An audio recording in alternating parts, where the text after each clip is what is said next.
जब सुने के वही भोजपुरी गाना बस बजे की चाहिए। यहाँ से लेकर वहाँ तक पूरा मजमा एक बार जोर से बोलो।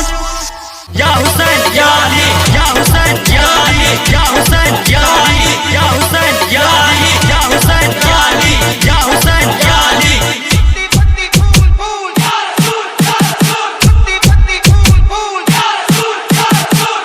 MS रॉक DJ शब्बीर आलम पूर्णिया। रब सही दे करबला, रब सही दे करबला, रब सही दे करबला, रब सही दे करबला, रब सही दे करबला, रब सही दे करबला। या हुसैन या अली, या हुसैन या अली, या हुसैन या अली। दुनिया में नाम आपका है या हुसैन, या हुसैन, या हुसैन। दुनिया में नाम आपका है या हुसैन, या हुसैन, या हुसैन। बोला ना हुसैन के दीवाने आ रहा है, आते ही औकात पता चल जाता है। एक बार जोर से बोलो। करबला मेला दूर है, जाना जरूर है। करबला मेला दूर है, जाना जरूर है। बल्लम वाला या अली, बल्लम वाला या अली, हरसा वाला या अली, हरसा वाला या अली, लाठी वाला या अली, लाठी वाला या अली, ढोलक वाला या अली। पूरा मजमा एक साथ दोनों हाथों को उठा के बोले। या हुसैन या अली, या हुसैन या अली, या हुसैन या अली, या हुसैन या अली, या हुसैन या अली, या हुसैन या अली।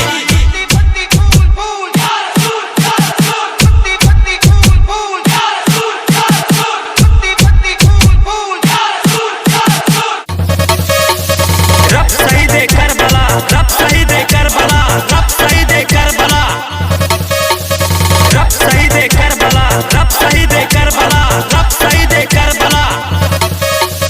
या हुसैन या अली, या हुसैन या अली, या हुसैन या अली।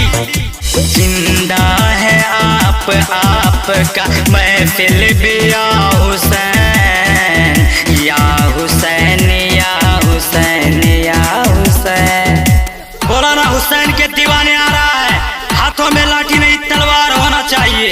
एक बार अपने अंदाज में बोलो। करबला मेला दूर है, खामा खजूर है। करबला मेला दूर है, खामा खजूर है। बल्लम वाला या अली, बल्लम वाला या अली, हरसा वाला या अली, हरसा वाला या अली, लाठी वाला या अली, लाठी वाला या अली, ढोलक वाला या अली। हुसैन के महफिल में दोनों हाथों को उठा के एक बार जोर से बोलो। या हुसैन या अली, या हुसैन या अली, या हुसैन या अली, या हुसैन या अली, या हुसैन या अली, या हुसैन या अली।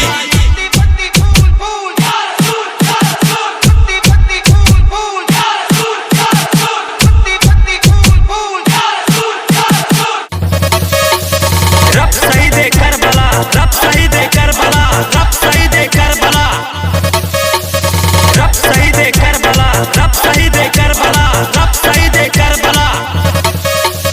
या हुसैन या अली, या हुसैन या अली, या हुसैन या अली। जिंदा है आपका महफिल भी या हुसैन, या हुसैन, या हुसैन, या हुसैन। हमको बोलो नहीं, हम वो नहीं, हम वो हैं जो दुनिया देखकर सलाम करते। एक बार अपने अंदाज में बोलो। करबला मेला दूर है, खामा खजूर है। करबला मेला दूर है, खामा खजूर है। बल्लम वाला या अली, बल्लम वाला या अली, हरसा वाला या अली, हरसा वाला या अली, लाठी वाला या अली, लाठी वाला या अली, ढोलक वाला या अली। अंसार बिहारी भोजपुरिया चैनल को सब्सक्राइब करें।